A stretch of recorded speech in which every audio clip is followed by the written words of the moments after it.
Hello, my name's Arlen Feldman. Most of you who know me probably know me for my tech background, but I've actually been writing and selling fiction for the past several years. The story I'm about to read came out about a year ago in the Inkstains anthology, and it's my attempt at a zombie story. R.I.P. by Arlen Feldman. The casket was relatively high-end. It was cobalt blue, made of thick 18-gauge steel with silver handles and hardware. The interior was lined with light blue velvet with a matching pillow and throw. Thanks to an incorrectly installed seal, it was not, however, waterproof. Barely 2 days after it had been buried, water from the incessant rain had wormed its way through the seals, carrying with it the biologic pathogen that was currently wreaking havoc on the surface. Finding itself in contact with organic material, the pathogen started to attach itself and reactivate the deteriorating cellular machinery it encountered. Nerves and muscles were not exactly restored, but were jury-rigged into a simulation of their original function. After this was done, the pathogen started to flood the brainstem with nutrients. 6 days after Jerry Weber had died of a massive coronary, his body began to move. More accurately, it could be said that the body started to twitch. There was no objective and no drive. Had it been an isolated case, and had anyone been able to see into the pitch-black casket, it might have been miraculous. Had one of the survivors on the surface seen it, they would have had a different reaction, identifying Jerry Weber as being a stage 1 twitcher.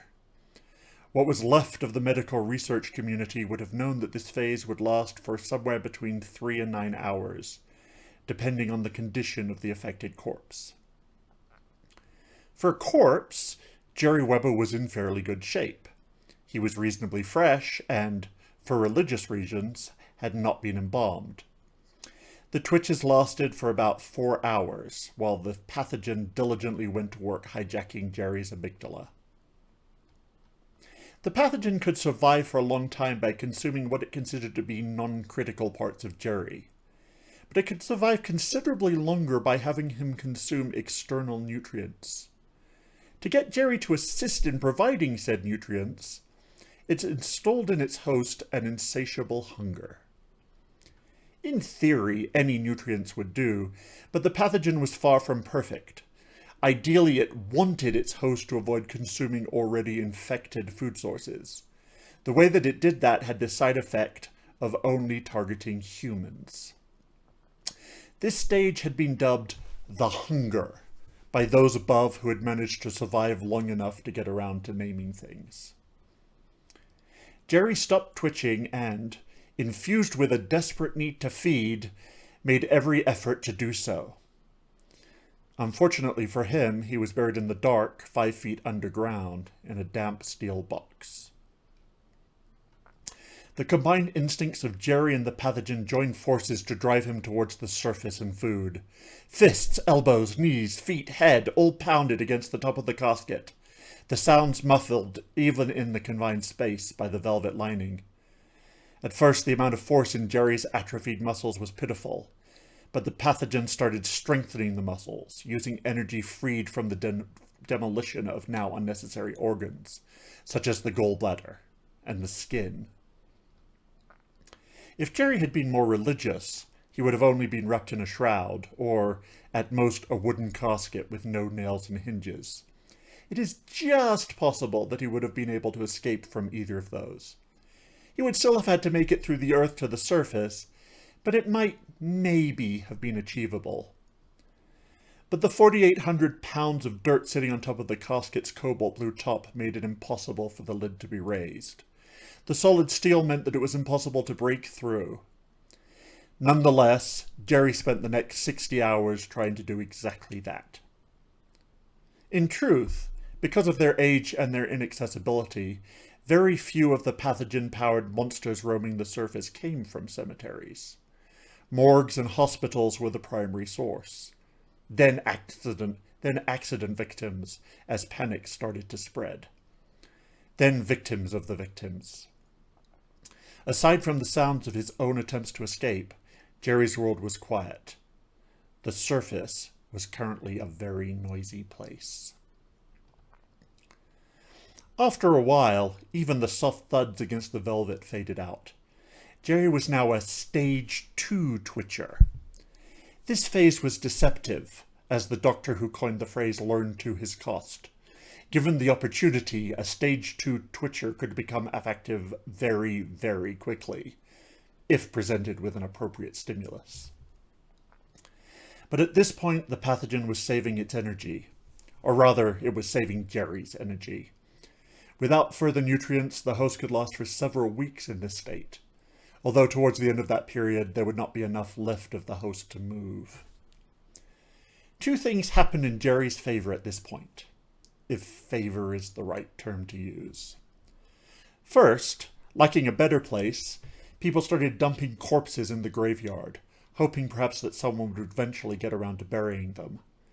Many of these corpses had been affected with the pathogen, but had subsequently been shut down by the expedient of chopping through the brainstem, or, as often worked, implanting a bullet at speed in same. Second, it continued to rain. The rain carried nutrients to Jerry. Not much, but enough to be useful. It also brought new and different versions of the pathogen, versions that had experienced the bright world and had the chance to evolve just a little bit. Small bits of Jerry's cerebrum had previously been activated. Enough of the occipital lobe was working to provide at least basic visual processing, although this was entirely useless in the pitch-black casket. Corners of the parietal lobe had been needed in order to coordinate movement. But now the newly improved pathogen started flooding nutrients into the frontal lobe. This was a risky trade-off. The frontal lobe could solve problems, such as how to escape from a box buried under 5 feet of dirt.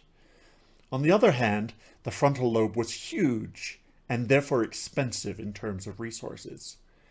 Worse, it relied on the temporal lobe buried underneath it, another huge expensive lump of fatty grey matter, the chunk that handled memory. Without memory, there is no ability to reason.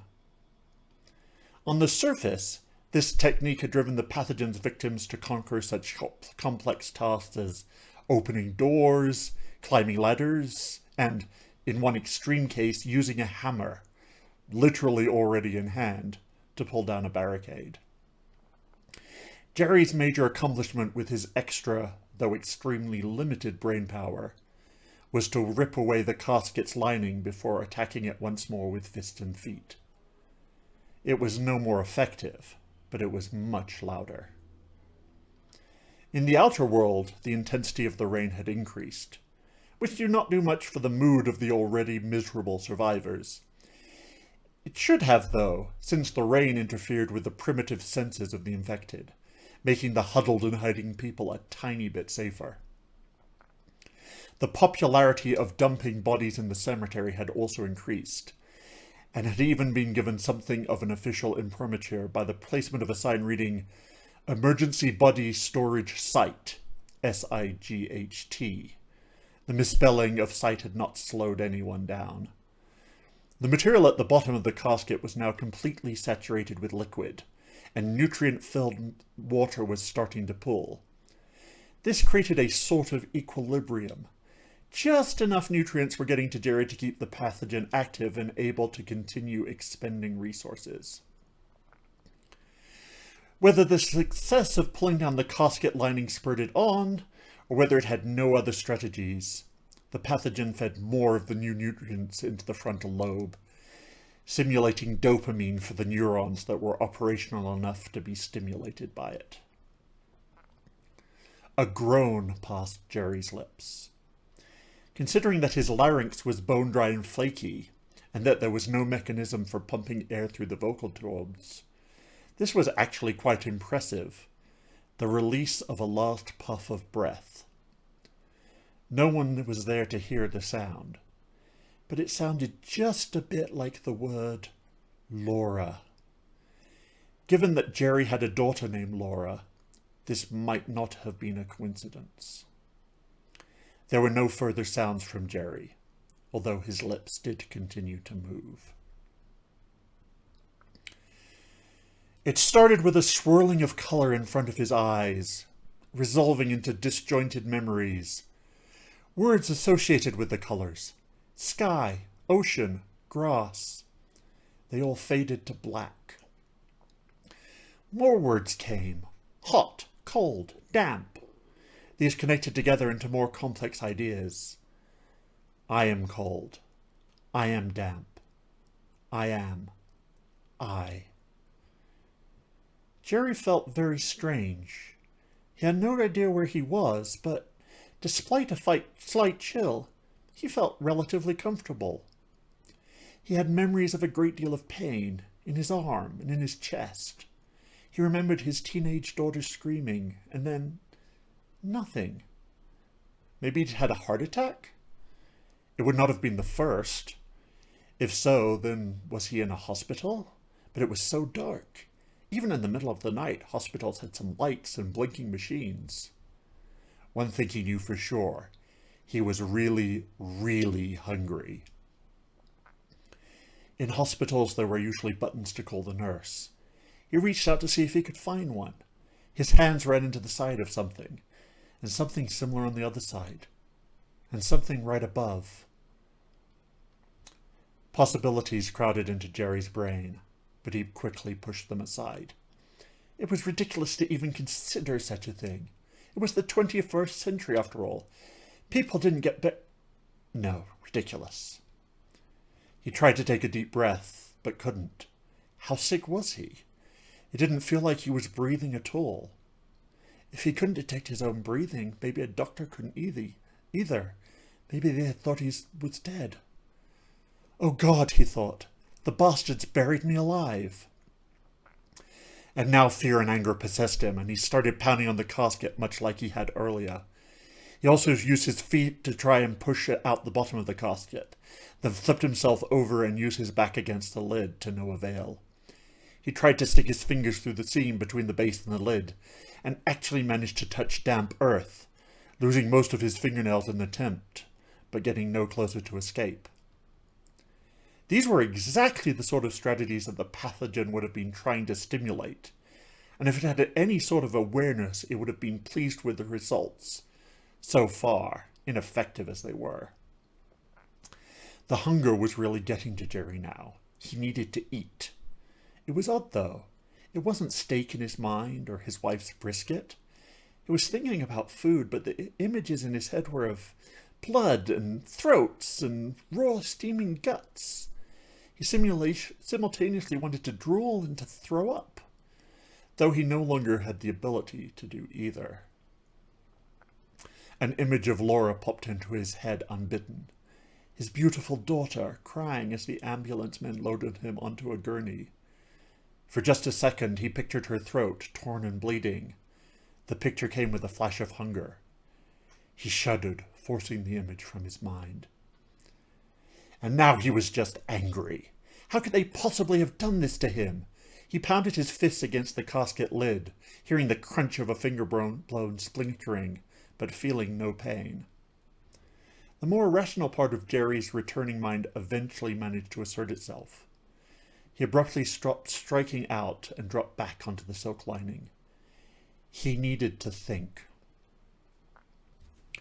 It's easy to fall into the error of assigning purpose to the pathogen. It was not showing any more intelligence than, say, the Vibrio cholerae bacteria that attacks the lining of the large intestine, that similarly made its victims miserable and spread cholera to a wider audience. The pathogen was not worried or angry or panicking. It was just following the biological laundry list encoded in its genes. When a particular strategy failed to produce the expected nutrient enzyme intake, a secondary strategy kicked off. So the pathogen had no ideas at all, and certainly no idea that it had gone too far with Jerry, that the parts of Jerry responsible for cognition were becoming active, and that those parts of the mind that managed memory, and had not rotted too far, were now slowly coming back online. The freshest memories were of a great pain in the chest and arm, his teenage daughter Laura screaming, and then a vision of a dark tunnel as the retina was starved of oxygen. This set of memories was too painful to examine, and Jerry pushed them away. He could do that because his sense of self was slowly returning. The pathogen-induced hunger was still strong, but the frontal lobe had a lot of experience in overriding the body's immediate need to feed. He tried to concentrate, to plan, but even at his best, he would not have been able to come up with a solution to his current dilemma. Only outside help could save him, and he had no way to contact anyone. Carefully, as if probing a missing tooth, Jerry thought about his daughter, wondering where she was. He had no idea of the chaos currently sweeping the surface, but if he had, he would have been comforted by the fact that Laura was barricaded in a shopping mall with a group of other survivors. Jerry had not been a big watcher of movies. A picture of his wife suddenly popped into Jerry's head. This was possible because more of his temporal lobe was active now, but Jerry just felt a wash of guilt that he hadn't thought of her before. Edith was a strong woman and stubborn. If she knew he was down here, she'd move heaven and hell to get him out. But she didn't know. Jerry was now lying almost fully immersed in a pool of contaminated nutrients. This didn't help with the hunger, which was insatiable, but it provided some more opportunities to the pathogen. When alive, Jerry had been one of the many people who believed in the myth that people only use 10% of their brains. That would have been a very poor evolutionary choice, considering how expensive brains were to operate, using more than a quarter of the body's energy. In reality, most people, even politicians, used almost all of their brain, although not all of it at the same time. Generally, a person might use 20 to 30% at any given moment. This was irrelevant to the pathogen, which started activating more and more of Jerry's brain, firing up virtually all of the pieces that were still intact, and providing all sorts of additional makeshift connections. The amount of heat generated by this process was considerable, but fortunately, Jerry's head was now sitting in a pool of gooey rainwater, which did a great job of keeping him cool. Again, it is foolish to assign intent to a pathogen, but the serendipitous results achieved by this melange of coincidence would have been almost exactly what the pathogen would have wanted, if it wanted things. Jerry's understanding grew in leaps and bounds. Despite having no interest or understanding of biology, he began to grasp his situation and needs, becoming more rational and less emotional as he considered his options, limited as they were. And then things started to get weird. Until this moment, Jerry had assumed that he'd been buried alive. Now, however, he realized that this was not the case. Jerry now knew precisely what was happening to him, how the pathogen worked, and what the obvious result of this would be to his species. It is unclear whether he was tapping into some sort of Jungian collective unconscious, whether he now had some supernatural access to the minds on the surface, or whether his brain had stored all of those Discovery Channel shows his wife had insisted on watching. Possibly it was a combination of all three. No matter which, Jerry, who in life couldn't make a sandwich without instructions, was suddenly confident that, given an appropriate laboratory, he could not only create a cure for the pathogen, but also make use of its unique abilities to cure half the diseases that also plagued mankind. The sensation of crystal clarity brought Jerry a powerful joy that he had never experienced in life. Unfortunately, Jerry was still stuck in a soggy box more than 5 feet underground. What he needed to do was to make some sort of tool. In life, Jerry had been an accountant. It's possible to think of careers that would have provided less suitable experience for his current situation, but not by much. An accountant might have been buried with his calculator and pen, which wouldn't have been great tools, but better than nothing. His wife, however, had not thought to do so, burying him only with a photo of his family, which, while nice, was not particularly useful. However, Jerry had been buried with his shoes. This normally would not have been helpful either, except that many of Jerry's customers worked on construction sites, and Jerry had been terrified of tetanus. For this reason, almost all of his shoes, even his fanciest dress shoes, were steel-toed. The casket was roomy enough for Jerry to be able to reach and take off his shoes, confirming that they were, indeed, his steel-toed dress shoes. In his current state, this was neither surprising nor a relief. It was simply how things had to be.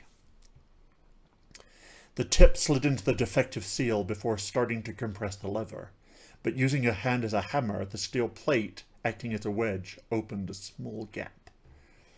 Jerry twisted the shoe, expanding the gap to the width of a few inches. Not enough to escape, but enough to stick his arm through if he didn't mind losing some skin, and some muscle, and a bit of bone. Jerry didn't mind. Very carefully, Jerry started pulling in earth from the side, and then from the top of the casket. Because the earth was damp, it didn't immediately fall, but left a cavity.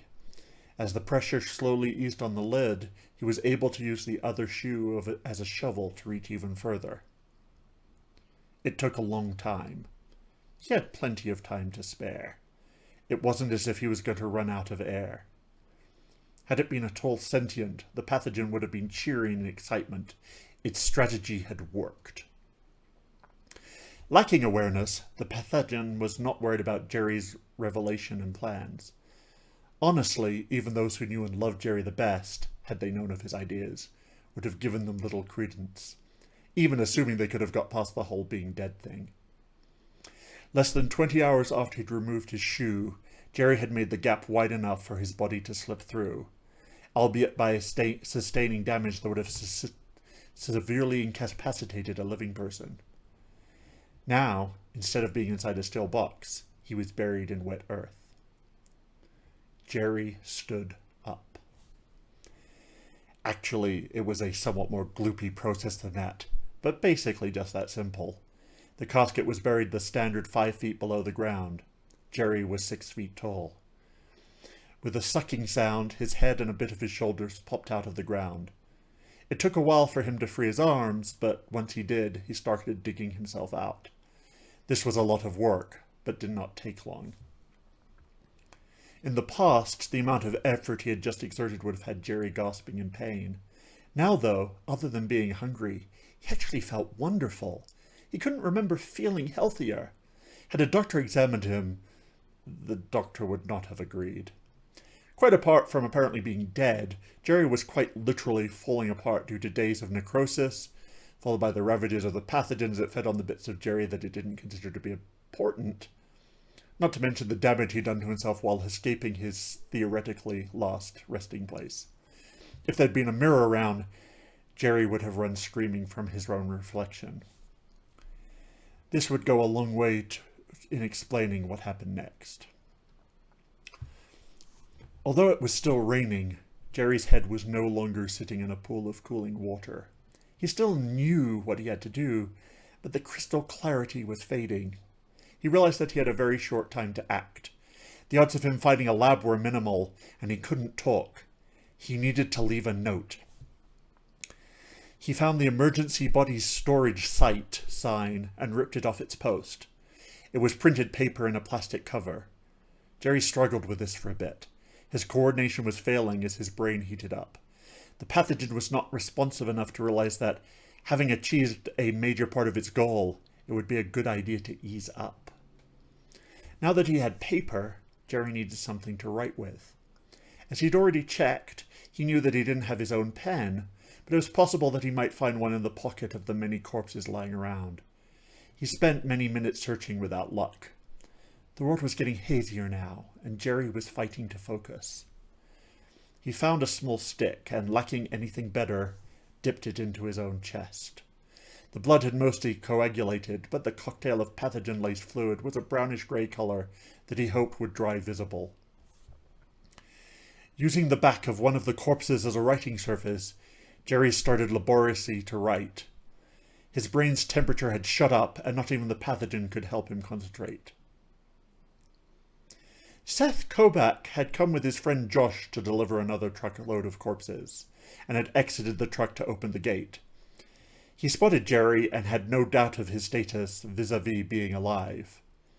2 weeks ago, he would have missed the shot, but Seth had recently had a lot of target practice. Hollow point ammunition is considered safer because it is less likely to exit the target and hit something else. It is not, however, safer for the target. The bullet hit Jerry's head and entered his brain, turning it into the classic mushroom shape that simultaneously keeps the bullet contained and does a lot of additional damage. The bullet bounced around several times, eviscerating what it had missed the first time through. Since the bullet was supersonic, there is no need to ask whether Jerry heard it coming. He was dead before the sound reached him. Well, more dead. More classically dead. "What the fuck was it doing?" Ernie asked. He had seen the shot from the cab of the truck and had got out to see the results. Seth shrugged, then walked over to Jerry's body and kicked it over. He picked up the sign. "Looks like it was writing a note," he said, handing the paper to Ernie. Ernie squinted at it, trying to make out the, it must be said, terrible handwriting. I think it says Laura." "Who the fuck is Laura?" said Seth. Ernie shook his head. "Fucking zombies," he said. Then, pulling out his own gun, he shot Jerry 3 more times. Ernie's gun shot full metal jacket ammo rather than hollow points. Most of the shots went through Jerry without stopping and buried themselves a few inches into the ground. A few went deeper, finding fissures and cavities in the moist earth. One lucky round went right through Jerry, deep through empty pockets in the soaked ground, and straight through the wooden lid of Marcia Kendallson's casket, buried 2 days after Jerry. Although made of wood, the casket had, until that point, done a good job of protecting its occupant. Now, a sample of the pathogen that had, until then only existed in Jerry, was transferred to Marcia, but hardly enough to matter. Infected water, though, started dripping in through the narrow hole in the lid of her casket. The pathogen went to work immediately. Thank you.